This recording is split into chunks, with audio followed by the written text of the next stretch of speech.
అబ్రహాము యొక్క విశ్వాసం. మనం అబ్రహాము గురించి చూస్తే అతని విశ్వాసం గొప్పదిగా కనిపిస్తుంది. అతను దేవుని మాటను విని తన దేశమును విడిచి వెళ్ళాడు. దేవుడు చెప్పినట్లు అతను తన జీవితాన్ని నడిపించాడు. దేవుని మీద నమ్మకముంచి ఆయన వాగ్దానాలను విశ్వసించాడు.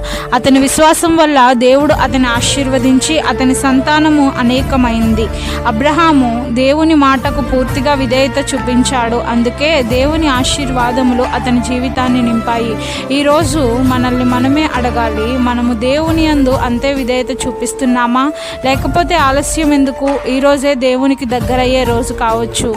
ఈరోజే విధేయతతో కొత్త ప్రారంభం కావచ్చు. మన హృదయం నిజంగా దేవుని వైపు తిరిగితే ఆయన మన జీవితాన్ని మారుస్తాడు, మన కష్టాలను ఆశీర్వాదాలుగా మార్చుతాడు. ఒక చిన్న విధేయత నీ జీవితంలో గొప్ప అద్భుతానికి ప్రారంభం కావచ్చు.